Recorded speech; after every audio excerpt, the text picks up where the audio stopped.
বন্ধুরা, যেই হিসেবে টোটাল গ্লোবাল মার্কেটের ইন্ডেক্সগুলো নেগেটিভ সাইন দিচ্ছে, টোটাল গ্লোবাল মার্কেট জবরদস্ত কারেকশন মুড থেকে ধীরে ধীরে ক্র্যাশ মুডের মধ্যে ঢুকে যাচ্ছে।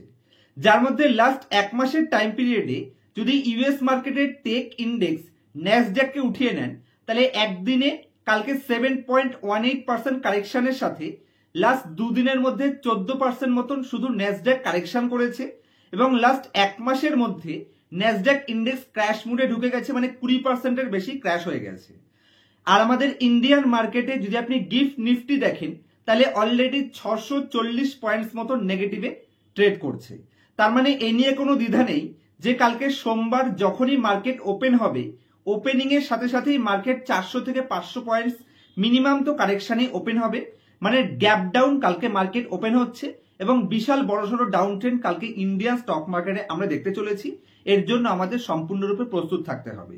কালকে আমাদের সকলের পোর্টফোলিও অ্যাভারেজ 3% থেকে 4% মতন হয়তো ডাউনে যাওয়ার চান্স রয়েছে। কেউ কোনো ধরনের প্যানিক করবেন না। এই যে মার্কেট ডাউন ট্রেন্ডে যাচ্ছে, ইন্ডিয়ান মার্কেট যদি ডাউন ট্রেন্ডে যায়, ইন্ডিয়ার ইনফ্লেশন ডেটা আন্ডার কন্ট্রোল রয়েছে, আমাদের রুপিস ধীরে ধীরে স্ট্রেংথ হচ্ছে। ইউএস মার্কেটে যত প্রবলেম হবে, ইন্ডিয়ান মার্কেটে সেটার রিফ্লেকশন আমরা দেখবই। ইন্ডিয়ান মার্কেট আপনি যতই আন্ডার কন্ট্রোল যদি আপনি ইনফ্লেশন রাখেন বা স্ট্যাগফ্লেশন রাখেন, কোনো দিক থেকে ইন্ডিয়ান মার্কেটে কোনো প্রবলেম নেই। কিন্তু ইউএস মার্কেটে যদি কোনো কারণবশত প্রবলেম হয়, ক্র্যাশ আসে, ইন্ডিয়ান স্টক মার্কেট কেন, টোটাল গ্লোবাল মার্কেটকে ডাউনে যেতেই হবে। এটাই মার্কেটের একদম চিরসত্য। তো সেই হিসেবে যদি আমি ইউএস মার্কেটকে দেখি, তাহলে ন্যাসডাক ইন্ডেক্স 7% ডাউন রয়েছে, ডাও জোন 5.5% ডাউন রয়েছে, এনভিডিয়া 7.2% ডাউনে ক্লোজিং গেছে।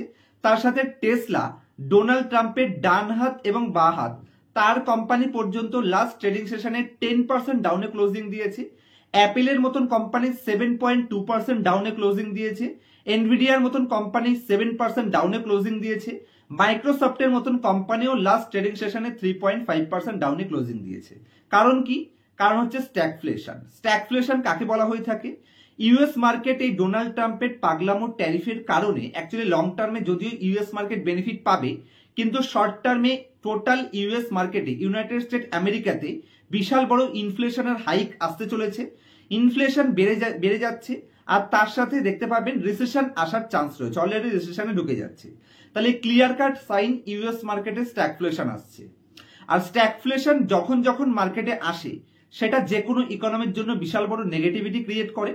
আর স্টক মার্কেট নেগেটিভ মানে আনসার্টিনিটিকে কখনোই নিজের ফরে নেয় না, বরঞ্চ মার্কেটে কারেকশন অথবা ক্র্যাশ আসার চান্স থাকে। তো ইউএস মার্কেটে বড়সড় ক্র্যাশ হয়তো আসতে চলেছে। যদি ইউএস মার্কেট ক্র্যাশে যায়, তাহলে ইন্ডিয়ান মার্কেট ক্র্যাশে যেতে পারে। তো আমাদের সেইভাবে প্রস্তুতি নিতে হবে। আজকের দিনে যদি আমি দেখি, তাহলে ডোনাল্ড ট্রাম্প অ্যাকচুয়ালি ট্যারিফের কারণে কি করতে চাইছে এবং এটার কারণে ইউএস ইকোনমি কিরকম বেনিফিট পেতে পারে, বা কি নেগেটিভিটি আসতে পারে, বা কি পজিটিভিটি আসতে পারে, বা কালকে মার্কেট যদি ডাউনে ওপেন হয় সেখানে আমাদের শেয়ার বিক্রি করে দেওয়া উচিত কিনা বা শেয়ার পারচেস করা উচিত কিনা, কিছু ইম্পর্টেন্ট পয়েন্টস আপনার সাথে শেয়ার করব। দেখুন, আজকে যেই কন্ডিশনটা চলছে, ঠিক 2019-এ এরকম সেম কন্ডিশনের উপর থেকে আমি একবার বেরিয়েছি। আমি 2019-এ মার্কেটে 100% ইনভেস্টেড ছিলাম। তারপর মার্কেট হঠাৎ করে প্যান্ডেমিকের কারণে জবরদস্ত কারেকশন হয়, আমার পোর্টফোলিও অ্যাভারেজ 60 থেকে 65% ডাউনে যায়। সে সময় আমারও মনে হয়েছিল যে মার্কেট যদি এখান থেকে আরো ডাউনে যায় তাহলে বিক্রি করে দিই। সেই সময় আমি কিছু ইন্টারভিউ দেখেছিলাম, যার মধ্যে লেট রাকেশ ঝুনঝুনওয়ালা, তিনি একটা ইন্টারভিউতে বলে যে গোল্ডেন অপরচুনিটি মার্কেটে ক্রিয়েট হচ্ছে, এবং যাকে দেখে আমি স্টক মার্কেটে এন্ট্রি নিয়েছি, মিস্টার বিজয় কেডিয়া স্যার, তিনি একটা ইন্টারভিউতে এসে শো করেন যে তার মনেও নেগেটিভিটি এসেছিল, কিন্তু রাকেশ ঝুনঝুনওয়ালার কথা শুনে তিনি আবার দাবি ইনভেস্ট করা স্টার্ট করেছেন। এবং সেটুকুর উপর সন্তুষ্ট করে, যদিও আমারও সে সময় খারাপ লাগছিল, আমি আমার কাছে আরো যতটা ক্যাপিটাল ছিল, আমি আমার বেশ কিছু এলআইসি পলিসি সে সময় বিক্রি করে দিই। 100% ইনভেস্টেড পোর্টফোলিও, সেই পোর্টফোলিও 60% নেগেটিভে। সেই সময় আরো ক্যাপিটাল আমার হাতে ছিল না, যে কারণে আমি আমার এলআইসি পলিসিগুলো বিক্রি করে দিই। আমার ফ্যামিলির থেকে কিছু টাকা চেলেও তারা কনফিডেন্স পায় না, কিন্তু আমি আমার এলআইসি পলিসি সেই সময় বিক্রি করে দিয়ে যেই টাকাগুলো লোয়ার লেভেলে ইনভেস্ট করেছিলাম, সেই ম্যাক্সিমাম কোম্পানিগুলোতে আজকে আমি 5 থেকে 6 গুণ, মানে 5 থেকে 6 টাইমের বেশি প্রফিটে বসে আছি। তো আমি অন্ততপক্ষে মার্কেট থেকে এটা শিখেছি যে লোয়ার মার্কেটে আপনি যেই ইনভেস্টমেন্টটা করবেন, সেখান থেকে আপনার অ্যাকচুয়ালি ওয়েলথ ক্রিয়েশন হবে। তো সেই হিসেবে মার্কেট যদি ডাউনে যায় তাহলে এখানে ওয়েলথ ক্রিয়েশনের একটা বড় অপরচুনিটি ক্রিয়েট করবে। অনেকে আছেন, যেমন আমারই স্টুডেন্ট আমাকে একটু আগেই ফোন করেছিলেন সঞ্জয় বাবু, যে পুষ্পেন্দু কালকে কি কিছু শেয়ার তাহলে বিক্রি করে দেবো যে কোম্পানিগুলো প্রফিটে রয়েছে। দেখুন, অন্ততপক্ষে আমার ওপিনিয়ন যদি আপনারা নেন, ইউএস মার্কেটে প্রবলেম আসবে, তার কারণে ইন্ডিয়ান মার্কেট ডাউনে যাবে। আমরা বুঝতেও যদি পারি যে মার্কেট এখান থেকে ডাউনে যাবে, কোন লেভেলে গিয়ে বটম বানাবে সেটা কেউ জানে না। তো আমি বলবো পোর্টফোলিওতে যে ভালো কোম্পানিগুলো আছে সেগুলোকে অন্ততপক্ষে ভুল করেও বিক্রি করার ডিসিশন নেবেন না, কারণ মার্কেট অলরেডি 3 থেকে 4% ডাউনে ওপেনিং হওয়ার চান্স রয়েছে এবং যতটা নেগেটিভিটি হওয়ার সেটা অলরেডি গ্যাপ ডাউনের মধ্যেই হয়ে যাবে। আপনি যদি ওপর লেভেলে বিক্রি করতে পারতেন তাহলে একটা কোশ্চেন থাকতো, কিন্তু অলরেডি এতটা ডাউনে চলে যাওয়ার পরে ন্যাসড্যাক ইন্ডেক্স অলরেডি 20% ডাউনে চলে গেছে, তাহলে এখান থেকে একটা শার্প রিকভারির চান্স আমরা অন্ততপক্ষে মার্কেটে দেখতে পাচ্ছি।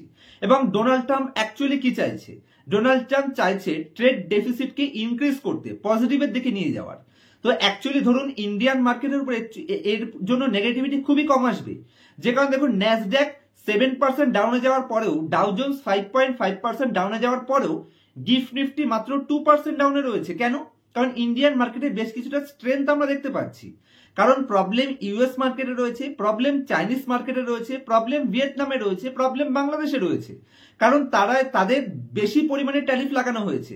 আর ইন্ডিয়াতে বরঞ্চ বেনিফিট পেয়েছে, কারণ যেখানে চায়নার উপর অলরেডি 50%-এর বেশি ট্যারিফ আসছে, যেখানে বাংলাদেশের উপর 37% ট্যারিফ আসছে, ভিয়েতনামের উপর 40% ট্যারিফ আসছে, তার এগেইনস্টে আমাদের মার্কেটে মাত্র 26 থেকে 27% ট্যারিফ আসছে। আর মাথা রাখবেন, ট্রেড ডেফিসিটকে ইন্ডিয়া কিন্তু ইজিলি পজিটিভে আনতে পারে। আমাদের জন্য বেশ কিছু অপরচুনিটি ক্রিয়েট হচ্ছে, কারণ ধরেন আমাদের ফুটওয়্যার ইন্ডাস্ট্রি বা গার্মেন্ট ইন্ডাস্ট্রি, এই সমস্ত ইন্ডাস্ট্রিতে বাংলাদেশ এবং চায়না, ভিয়েতনাম এরা অনেক হাই এক্সপোজার রাখে, আমাদের থেকেও বেশি। আর আমাদের যেহেতু ট্যারিফ কম রাখা হয়েছে, তার মানে আমাদের জন্য রাস্তা খুলে দিয়েছে যে আপনারা আসুন বেশি পরিমাণে এক্সপোর্ট করুন। এবং এখান থেকে ডোনাল্ড ট্রাম্প অ্যাকচুয়ালি ট্রেড ডেফিসিটকে ইনক্রিজ করতে চাইছে। এমনও কোনো মতেই নয় যে ডোনাল্ড ট্রাম্প চাইছে যে সমস্ত কান্ট্রির উপর ট্যারিফ লাগিয়ে দেওয়া। প্রথমে আপনাকে ধমকাবে, চমকাবে, তারপর যখন আপনি বলবেন যে আমি কিছুটা রিডিউস করছি, আপনি কিছুটা রিডিউস করেন, মানে টেবিলে আসবে, এবার নেগোশিয়েট হবে। নেগোশিয়েট হওয়ার পরে যারা যারা রিডিউস করবে, অলরেডি বেশ কিছু কান্ট্রিজ কিন্তু তারা বলছে যে ঠিক আছে আমরা 0 করে দিচ্ছি। আর আমেরিকাও অলরেডি স্টেপ নেওয়া স্টার্ট করেছে যে আমরাও কমিয়ে দেব। তাহলে ভবিষ্যতে ইউএসএও কমাবে, আমরাও কমাবো, সকলে কমিয়ে একটা অ্যাডজাস্টেবল পজিশনে আসবো। আর এর মাঝখানে ডোনাল্ড ট্রাম্প অ্যাকচুয়ালি কি করতে চাইছে সেটা শুধু ডোনাল্ড ট্রাম্পই জানে। আর এই কারণের জন্য টোটাল ইউএস মার্কেটে ইনফ্লেশন যেহেতু ইনক্রিজ হয়ে যাবে এবং তার সাথে সাথে ট্রেড ডেফিসিটকে অবশ্যই ভবিষ্যতে ম্যানেজ করবে, কিন্তু শর্ট টার্মের জন্য এখন ইনফ্লেশন ইনক্রিজ হয়ে যাবে এবং তার সাথে রিসেশন ইউএস মার্কেটে আসার চান্স রয়েছে। রিসেশনের মানে কি? ব্যাক টু ব্যাক দুটো কোয়ার্টার যদি আপনার জিডিপি স্লো ডাউন করে সেটাকে রিসেশন বলা হয়ে থাকে। অলরেডি ইউএস রিসেশনের আশঙ্কায় ভুগছে। রিসেশন প্লাস ইনফ্লেশন মিলিয়ে স্ট্যাগফ্লেশন হয়, আর স্ট্যাগফ্লেশনের জন্যই কিন্তু মার্কেট এটাকে নেগেটিভ হিসেবে নিচ্ছে এবং মার্কেট ডাউন ট্রেন্ডে যাওয়ার চেষ্টা করছে। দুদিনের মধ্যে ন্যাসড্যাক ইন্ডেক্স যদি 17% ডাউনে চলে যায়, 14-15% ডাউনে চলে যায়, তাহলে ডোনাল্ড ট্রাম্পকে নরম হতে হবে। কারণ ইউএস এর মধ্যে কিন্তু 50% লোক তারা ডাইরেক্টলি অথবা ইনডাইরেক্টলি স্টক মার্কেটে ইনভেস্ট করে। তো ডেফিনেটলি তারাও রাস্তায় নামা স্টার্ট করবে। আর এটাকে অপরচুনিটি হিসেবে ইউজ করা উচিত বলে আমি মনে করছি। অতীতে আমি ইউজ করেছি বলেই আজকে আমি নিজে ফিনান্সিয়ালি ফ্রিডম হয়েছি। বর্তমানে আমিও 100% ইনভেস্টেড রয়েছি। হ্যাঁ, অবশ্যই কিছুটা ক্যাপিটাল লাস্ট 2-3 মাসে আমার কাছে এসেছে। তবে এখান থেকে আমার ডিসিশন কি হবে? আমার ডিসিশন রয়েছে, মার্কেট যদি কালকে বিশাল বড় গ্যাপ ডাউনেও যায়, আমি অন্ততপক্ষে কালকে তো কিছু করব না, কারণ কালকে মার্কেট যে তার আগের লোটা বানিয়েছিল সেই লোকে ক্রস করে নতুন লোতে যাওয়ার চান্স নেই, অলমোস্ট নেই বললেই চলে। তবে মার্কেট সুপিরিয়ার যে কোনো কিছু হলেও হতে পারে। তো সেই হিসেবে কালকে আমি না কোনো কোম্পানি বিক্রি করব, না কোনো কোম্পানি পারচেস করব। কোন কোন কোম্পানিতে আমি ইনভেস্ট করার স্ট্র্যাটেজি তৈরি করছি, অলরেডি আমি ক্যাপিটাল জোগাড় করা স্টার্ট করে দিয়েছি। আমি আপনাদের বলবো, হয়তো এখান থেকে নেক্সট 5 বছরে আপনার ওয়েলথকেও 4-5 গুণ করার অপরচুনিটি মার্কেট দিলেও দিতে পারে। কারণ ইউএস মার্কেট এবং গ্লোবাল মার্কেট যদি জবরদস্ত ডাউনে যায়, তাহলে সেটা অপরচুনিটি হিসেবে নেওয়া উচিত। তো ক্যাপিটাল জোগাড় করা স্টার্ট করুন। আর ভুল করেও এই মার্কেটে কোনো কোম্পানির শেয়ার বিক্রি করার ডিসিশন নেবেন না, কারণ আপনি এক্সাক্ট বটম ধরতে পারবেন না। ফাইনালি আবার তার উপরেই আপনাকে এন্ট্রি নিতে হতে পারে। তো সবার লাস্টে এসে এটাই বলবো, যেটা আপনার নিজের জন্য বেটার লাগছে, যদি আপনার অতীতের এক্সপিরিয়েন্স থাকে তাহলে যেটার মাধ্যমে অতীতে আপনি সাকসেস পেয়েছেন সেটাকেই ইউজ করার চেষ্টা করবেন, আমার কথা শুনবেন না। আপনার মন যদি বলছে বিক্রি করতে তাহলে বিক্রি করবেন। আর আমার কথা শুনে যদি মনে করছেন না আমার অতীতে যে সাকসেস রেশিওটা আছে, বর্তমানে আমার পোর্টফোলিও 140%-এর বেশি পজিটিভে রয়েছে এতটা ডাউনের পরেও, আর এই পজিটিভে আমি ঢুকতে পেরেছি কেন? কারণ অতীতে লোয়ার লেভেলে আমি ইনভেস্ট করে পুরো বুল মার্কেটে র্যালি করতে পেরেছি, এবং এই 140% যে প্রফিটে রয়েছে বেশ কিছু কোম্পানি আমি মাল্টিব্যাগার রিটার্ন নিয়ে এক্সিটও করেছি। আপনারা আমার ইনস্টাগ্রাম চ্যানেল ফলো করে দেখবেন কোন দিন কোন কোম্পানিতে এন্ট্রি নিয়েছিলাম, কোন দিন কোন কোম্পানিতে এক্সিট করেছিলাম, সমস্ত ডিটেল সেখানে আপনারা পেয়ে যাবেন। তো ডেফিনেটলি মার্কেট ডাউনে গেলে আমি কোনো কোম্পানি বিক্রি তো করছি না, কারণ আমার কোম্পানিগুলো গ্রেট কোম্পানি, আমার কোম্পানিতে আমার ভরসা রয়েছে। ফার্দার যদি মার্কেট এখান থেকেও ডাউনে যায় আমি ধীরে ধীরে ক্যাপিটাল জোগাড় করছি, আপনারা ক্যাপিটাল জোগাড় করুন। হয়তো 2025-এ মার্কেট আমাদের আবার ওয়েলথকে মাল্টিফোল্ড করার অপরচুনিটি দিলেও দিতে পারে। তো ক্যাপিটাল জোগাড় করতে থাকুন, ইনভেস্ট তাড়াহুড়ো করে করবেন না, আবার তাড়াহুড়ো করে এক্সিটও করবেন না। আমি হয়তো কালকে লাইভ ভিডিওতে আসতে পারি, বা আমার অ্যাকচুয়াল কি স্ট্র্যাটেজি আমি ইউজ করব হয়তো আজকের সন্ধ্যায় আরেকটা ভিডিওর মাধ্যমে আমি আপনার সাথে প্রেজেন্ট করতে পারি যে এই মার্কেটে আমার কি স্ট্র্যাটেজি রয়েছে। আর কালকে মার্কেট যদি বিশাল বড় ডাউনে যায় অবশ্যই আমি লাইভে আসব, আপনারা রেডি থাকবেন। আর কোনো ভয় পাবেন না, আমি আপনাদের সাথে আছি। আর অতীতের 9 বছরের এক্সপিরিয়েন্স আমি আপনাদের ঢেলে দেবো, এবং আমার ভয় তো লাগছে না। পোর্টফোলিও ডাউনে গেলে সবারই খারাপ লাগবে, খারাপ আমারও লাগছে, কিন্তু খারাপ লাগার মধ্যেও কিছুটা কিছুটা মনের মধ্যে আশা রয়েছে যে মার্কেট হয়তো ডাউনে গেলে আবার লোয়ার লেভেলে কিছু গ্রেট কোম্পানি কেনার অপরচুনিটি পেতে পারি। তো আমি বললাম না যে আমি কোথা থেকে ক্যাপিটাল জোগাড় করব, অতীতেও আমি আপনাদের বুঝিয়েছি, তাতে ইনফ্লুয়েন্স করা হয়ে যাবে। তবে ক্যাপিটাল কিন্তু আমি জোগাড় করা স্টার্ট করে দিয়েছি অলরেডি। বড় ক্যাপিটাল আমি আমার অ্যাকাউন্টে ইনফ্লো করে বসে রয়েছি। কালকে মার্কেটে কি ডিসিশন নেব সেটা অবশ্যই আপনারা ফেসবুকে জানতে পারবেন। আর ফেসবুকে আমার নাম করেই কিন্তু ফেক অ্যাকাউন্ট ওপেন হয়েছে, আপনার কাছে ফ্রেন্ড রিকোয়েস্ট যেতে পারে। তো সাবধান থাকবেন, আমার তরফ থেকে কাউকে আমি কখনো ফ্রেন্ড রিকোয়েস্ট পাঠাই না, কোনোদিনও পাঠাবোও না। আমার চ্যানেলের নিচে ডেসক্রিপশনে আপনারা লিঙ্ক পেয়ে যাবেন, সেখান থেকে গিয়ে আপনারা আমার ফেসবুক পেজ ফলো করতে পারেন। সেখানে লাইভ মার্কেটে আমার স্টেপগুলোকে আমি সেখানে দেওয়ার চেষ্টা করব। আর কালকে অবশ্যই যদি আমি লাইভে আসি, লাইভে যোগ হবেন, আপনার যা কোশ্চেন রয়েছে সেগুলোর আমি বেস্ট রিপ্লাই দেওয়ার চেষ্টা করব। আর ভয় পাবেন না, অন্ততপক্ষে প্যানিক সেলিং করবেন না, কারণ প্যানিক সেলিং করে আজ অব্দি কেউ বড় প্রফিট কামাতে পারেনি, আপনিও প্যানিক সেলিং করে বড় প্রফিট কামাতে পারবেন না। বরঞ্চ সবাই যখন প্যানিক সেলিং করবে, যদি ক্যাপিটাল থাকে সেটাকে অপরচুনিটি হিসেবে নেওয়া উচিত। তবে তাড়াহুড়ো করবেন না, অপরচুনিটি নেওয়ারও সঠিক ভ্যালু রয়েছে, সঠিক লেভেল রয়েছে।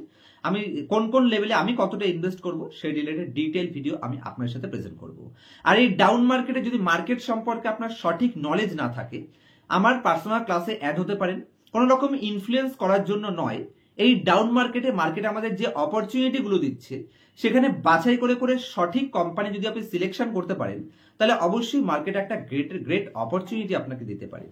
তো পার্সোনাল ক্লাসে যদি স্টক মার্কেট ইনডেপথে শিখতে চাইছেন, লং টার্ম ওয়েলথ ক্রিয়েশনে বিশ্বাস রাখেন, কোথা থেকে কোম্পানি খুঁজে বের করবেন, কোন কোম্পানির ডেটা চুরি করছে, আপনার কোম্পানিতে অলরেডি সাইকেল কমপ্লিট হয়ে গেছে না, কোন কোন কোম্পানিগুলো ভবিষ্যতে সেক্টর রোটেশন হওয়ার চান্স রয়েছে, পি এক্সপেনশন, পি কন্ট্রাকশন, মার্কেটের ভ্যালুয়েশন, কোম্পানির ভ্যালুয়েশন, সমস্ত পয়েন্টস পার্সোনাল ক্লাসে শেখার জন্য স্ক্রিনের উপর দেওয়া মোবাইল নাম্বারে কন্ট্যাক্ট করতে পারেন। এবং ক্লাসের পরে আমি আমার স্টুডেন্টদের লাইফ টাইম সাপোর্টও দিয়ে থাকি আমাদের প্রাইভেট গ্রুপের মাধ্যমে। আর দেখা হবে নেক্সট ভিডিওতে কোনো ইনফরমেটিভ টপিকের সাথে। ততক্ষণ পর্যন্ত হ্যাপি ইনভেস্টিং, হ্যাপি ট্রেডিং। কোনো ভয় পাবেন না, প্যানিক সেলিং অন্ততপক্ষে করার সাজেশন আমি দেব না।